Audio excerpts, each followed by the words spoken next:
I don't even know where to begin with this. Yes, I'm a laggard when it comes to mainstream series and shows, but let us get this started. I've got 27 minutes. Hey guys, it's Winter and Snow, also known as Ashley, and welcome back to another one of my videos. And so today, as you can see by the title of the video, I am doing another review of a series, a K-drama series that happened to be super popular when it came out, but I'm not really sure why. The series that I watched is called The Heirs. I'll put a little picture right here so that y'all can see it. And I'm pretty sure a lot of people who've watched K-drama or are huge watchers of K-dramas probably have watched this already. So I watched The Heirs and I finished it like yesterday. And let me tell you, I know and I don't know why it got famous, because look at this. It was a good series, but it just did not hit me the way I had expected it to.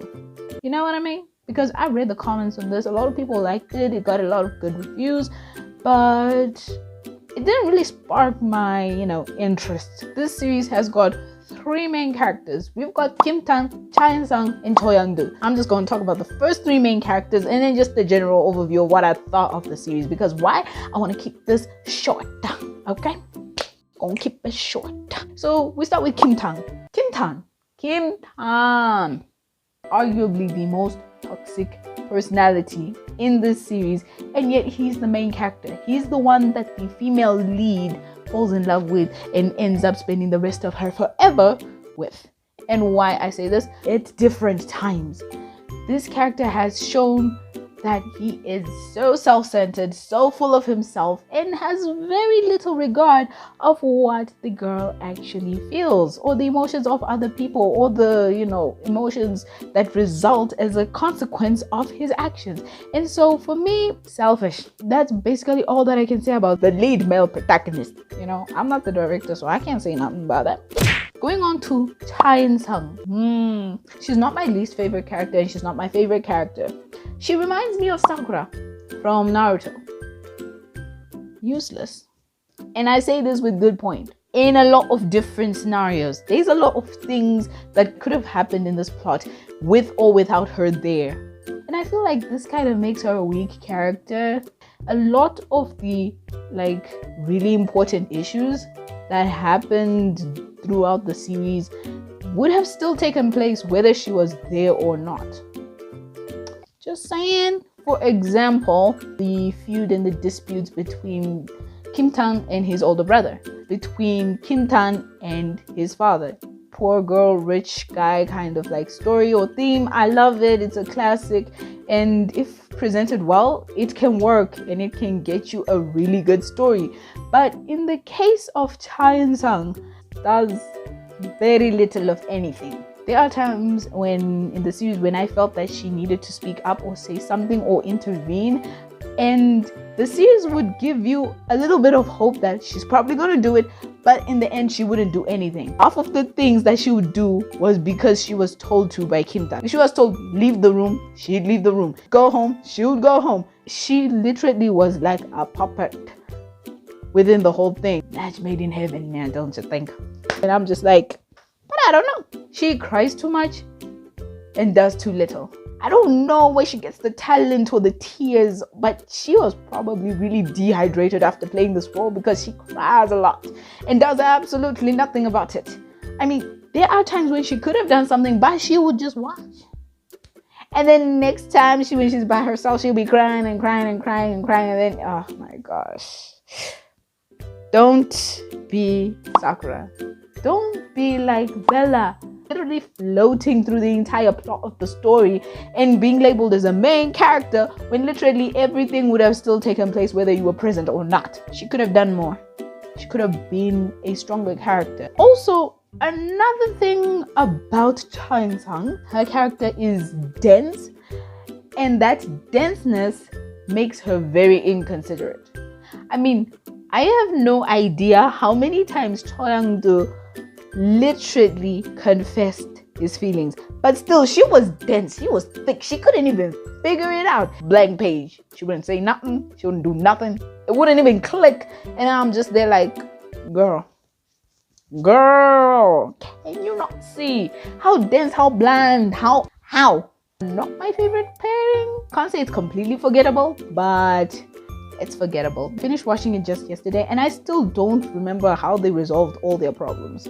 I remember that it was like a happy ending, they were together now, but then like I don't really know how they got to that. It just kind of like ended flat. Everything was now happy pappy, all rainbows and roses, but like that was it. The next character that we're looking at is Choyang-do. This is actually my favorite character, and for a lot of reasons. Choyang-do and the rest of the supporting characters are my favorite characters in this series. First of all, Choyang-do happens to, I don't know how, somehow be the only sensible character within this entire thing, but it's hidden. He's the most sensible and I think the most considerate, but then just doesn't really know how to show it. I like Choyang-do because he's the one character who actually developed throughout this entire story. When it comes to Cha Eun-sang and Kim Tan, they didn't develop as much in terms of being people. They didn't kind of grow up out of their like ways, or their viewpoints on life didn't have any major changes. They kind of like were still the same baked cookies that they started with. But Choyang-do, he is one of the only characters that actually goes through something called a character development. I would say that the minor characters got more character development than the main characters. That shouldn't happen. The main characters are the main characters because the story is focused about them.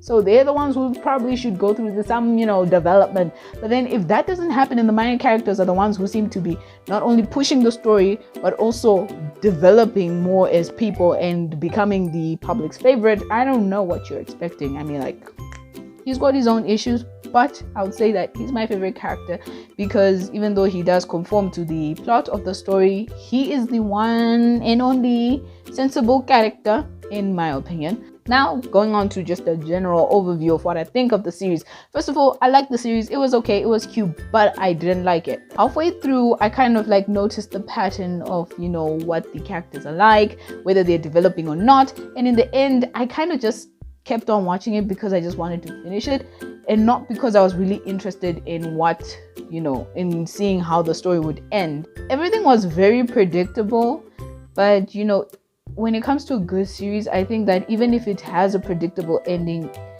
it keeps you on the edge of your seat because you're curious to see how that ending is gonna come about. But then with the Heirs, I just finished it because I was like, I need to finish this. I can't just leave. Also, I don't know why, but the minor characters seem to be more important than the main characters. The series, it's got its good moments, it's got its bad moments. It's a typical K-drama. I feel like this drama, it's its good moments are that it's got comedy. It can be really funny at times, it can be super sweet, but then it's got its bad moments whereby it's sometimes cringy, sometimes it's just illogical. Overall, it's a good series, but I feel like I've outgrown its theme. This is the kind of series that you're supposed to watch when you're finished watching Boys Over Flowers. If you just started watching K-drama and you just finished Boys Over Flowers and you watch this one here, you're gonna love it. As a seasoned K-drama, you kind of grow, you start seeing the themes that you enjoy, the patterns that interest you, the plots and the types of stories that you actually want to watch, rather than just, an unrealistic lovey-dovey, oh my gosh, we can do it kind of series.